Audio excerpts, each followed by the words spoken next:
Bienvenidos al Provincial Noticias. Vamos a hablar de un tema sin duda que nos afecta a todos, nos repercute a todos, nos pega a todos, nos involucra a todos, que es la seguridad. Y por eso estamos saludando a Daniel Adler, que es especialista justamente en estos temas y que a través de nuestro portal, hace algunas horas atrás, publicamos su participación en una conversación, una charla que brindó en la localidad de Adrogué, en el partido Almirante Brown. Por eso queremos charlar con él un poquito para profundizar algunos temas de lo que se trataron allí. ¿Cómo te va, Daniel? Y gracias por recibirnos, ¿eh? ¿Qué tal? Muchas gracias por el llamado y por cubrir el evento. Siempre es un placer hablar con vos, con el Provincial. Gracias por estar siempre ahí al pie del cañón. Bueno, Daniel, contanos un poquito tu precisión sobre lo que ha sido el fin de semana tu presencia en Adrogué. Sé que lo haces en distintos ámbitos, pero para que la gente también un poco descubra la tarea que haces más allá de tu asesoramiento, que en general lo vemos por varios medios y te escuchamos y te vemos de manera seguida. Bueno, básicamente es como vos decís, yo me especializo en esta materia, en la materia de seguridad, de prevención del delito. Eh, mi know-how va direccionado a las operaciones asimétricas, a la guerra urbana. Eso vengo trabajando hace muchos años ya en el sur, Centroamérica, el Caribe. Desde el año 2009 volví a la Argentina, después de muchos años de estar afuera, de estar en Israel, de estar en Ecuador. Y, mi intención es poder colaborar, poder sumar un granito de arena, tanto en forma gubernamental y ad honorem. Yo siempre recalco eso, yo no cobro por los servicios, por mi consultoría, mi asesoría, como también para la ciudadanía. Siempre mi visión está puesta en que la gente pueda vivir mejor, más tranquila, que tenga libertad de movimiento y que vaya ganando la batalla contra el miedo y el pánico que paralizan. Y para eso el primer paso es dejar de ser presa fácil de la delincuencia que tan duro golpea, especialmente en el conurbano. Bueno, Daniel, cuando uno habla de inseguridad, ¿lo asocia inmediatamente a la pobreza o no necesariamente? No, no. De hecho, la clase popular, la clase media baja, la clase popular, es la que más sufre la inseguridad. Las clases media alta y alta son las que menos la sufren. ¿Por qué razón? Porque tienen metodologías, métodos, incluso presupuesto para poner alarmas, cercos, contratar más guardias. Quien está más despojado es justamente la gente que menos tiene. Y esa es la que realmente van estas recomendaciones de prevención, de disuasión del delito. O sea, golpea muy parejo, pero a la clase media y a la clase popular la inseguridad le da más fuerte todavía. Cuando uno habla de inseguridad o de seguridad, como quieras denominarlo, el Estado es el que está a cargo precisamente de la seguridad de los municipios, de los países, de las provincias y demás. Ahora, yo como habitante, ¿cómo puedo combatir la inseguridad? ¿Puedo combatirla? ¿Debo combatirla o la tengo que dejar en manos justamente del Estado y de los especialistas?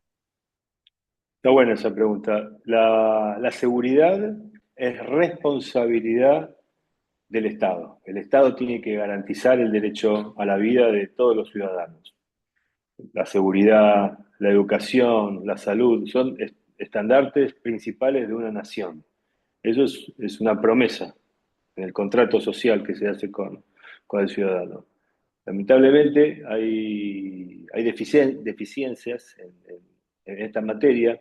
Lo vemos también en la República Argentina, sin ir más lejos de Argentina, dentro de los 13 países de Sudamérica, es uno de los más seguros, o sea, de los que tiene menor tasa de criminalidad y menor tasa de homicidio.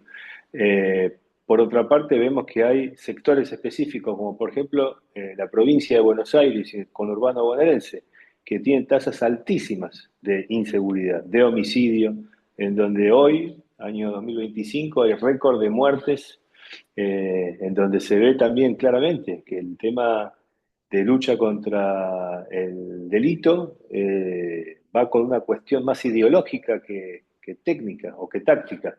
Vemos que hay una suerte de romantización de la violencia, del delito y de la cultura villera. Hablando específicamente del gobernador, de Axel Kicillof, que ya durante 5 años viene acumulando lamentablemente cifras muy, muy malas, porque sí, cuando hablo de cifras malas quiere decir más argentinos muertos. Y recordemos que cuando muere, cuando asesinan, no muere, cuando asesinan a una persona, muere toda su familia. A mí eso particularmente me da mucha bronca y me moviliza mucho a hacer estos seminarios, estas charlas, porque esa clase de delitos son ampliamente evitables si un gobierno local, incluso municipal, se metería de lleno en la temática criminal. O sea, se puede frenar, no es tan difícil y no es tan costoso. El tema es la decisión política. Por eso, si la pregunta era si una persona puede autoprotegerse, sí, por supuesto, y debe hacerlo también. En el ideal, no debería pensar, no debería gastar energía en eso, pero en Sudamérica sí, más en el conurbano bonaerense y la República Argentina en general, pero en el conurbano en particular. Si se puede, digo, desde los estados hay voluntad política y se puede, y no se hace. Eso quiere decir que hay complicidad Sí, entre quienes manifiestan manejar la seguridad y los delincuentes. hay complicidad, hay connivencia. De hecho, esta clase de delitos como motochorros, como sicariato, como estruches a viviendas, como desplazamientos de bandas criminales por la vía pública, estos vehículos que andan dando vueltas, mucho más microtráfico, narcotráfico. Toda esta clase de delitos no podría proliferar si es que no hay complicidad política, policial y municipal. Eso es un hecho, es evidente y eso pasa. Y en materia criminal, nosotros siempre decimos, tal vez en psicología en general también, pero en materia criminal, detectar el problema ya es el 50% de la solución. Y hay que decir las cosas como son, sin tapujos, sin miedo, para que todos los sectores se entiendan, tanto el ciudadano como el gobierno, como el municipal, como el policial, incluso la justicia, que realmente tiene una deuda grande también con la ciudadanía. Daniel, cuando uno habla de la posibilidad de defenderse, naturalmente dentro de los carriles lógicos de tratar de no poner en riesgo su vida, en los seminarios, en las charlas, incluso en la drogué el fin de semana, diste algunos tips a la gente como para, de alguna manera, defenderse ante esta situación. ¿Cuáles son en general, digo, como para que la gente en esta pequeña charla que estamos teniendo lo sepa y después, por supuesto, te preguntaré tus redes y demás como para que te sigan y seguramente puedas profundizar directamente un poco más todo esto? Bueno, básicamente, como te decía en un momento de la charla, el no ser presa fácil del delito ya es muy importante. ¿Por qué? Porque enseñamos a visualizar cómo piensa un criminal, cómo selecciona una víctima. Partimos de la base que el delincuente es cobarde y que busca presas fáciles, gente que esté en la vía pública, o sea, caminando por la calle desconectado del entorno, tal vez con auriculares o con la cabeza baja con un teléfono o con un lenguaje corporal que indique que la persona, la posible víctima, está como desconectada o sin prestar atención al entorno. Entonces, los delincuentes, cobardemente, que atacan por la espalda, ellos saben que tienen la ventaja. El delincuente, nuestro rival, tiene la ventaja, tiene el factor sorpresa, el factor intimidación, el factor táctico, porque ya están empuñando un arma o un cuchillo, atacan en número, 2 contra 1, 3 contra 1, 4, 5 contra 1 muchas veces. Entonces, lo que podemos hacer nosotros, es decir, los ciudadanos, es tener contramedidas de seguridad. Primero que todo, y lo más importante, detectar cuáles son los puntos débiles nuestros. Por ejemplo, en la calle, caminando por la calle. Saber que siempre tenemos que caminar alejados de la pared y en sentido contrario a los vehículos. Mientras caminamos, utilizar las vidrieras o las vitrinas como espejos retrovisores para saber si alguien se nos acerca. Si se nos acerca alguien, utilizar nosotros el lenguaje no verbal criminal. Es decir, saber que del 100% de la comunicación, porque siempre un ser humano comunica, por más que esté callado, pero del 100% de la comunicación, el 55% es corporal, el 38% las características de la voz y solamente el 7% el contenido. Entonces, el primer paso con una persona que nos despierta peligrosidad es observar los ojos y el rostro. El segundo paso es observar las manos. Ahí podemos ver la intención. En caso que detectemos algún tipo de amenaza, algún peligro, nunca acortar la distancia de 2 metros. Siempre los 2 metros es un rango de protección que impide que alguien nos sujete, nos agarre, nos quiera clavar algo o apuntar en forma directa. Entonces, siempre 2 metros con la persona que nos despierta algún tipo de sospecha. Si el criminal o la persona que estamos sospechando empieza a cortar la distancia, podemos empezar a correr, a gritar, a hacer lo que sea para salvar nuestra vida. Y tips como esos, bueno, hay 1 hora y media más o menos que nosotros brindamos, pero el objetivo en todo momento es trabajar con la disuasión del delito, sabiendo algunas técnicas, algunos tips, entendiendo cómo es la cabeza criminal, cómo piensa, cómo selecciona, y en base a eso elevar nuestro nivel de seguridad y poder también erradicar, poder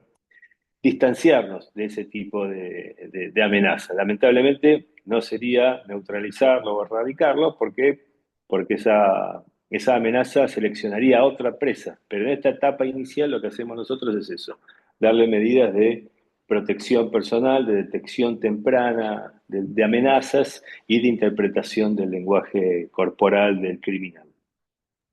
Está clarísimo. En la charla que brindaste el fin de semana en la Drogué, allí con Francisco Mazó y toda la gente que participó, hay una frase de mí que me quedó grabada y que me gustaría que la amplíes un poquito, y que tiene que ver con que vos cuando hablabas de la inseguridad, dijiste como que estamos a tiempo de poder combatirla.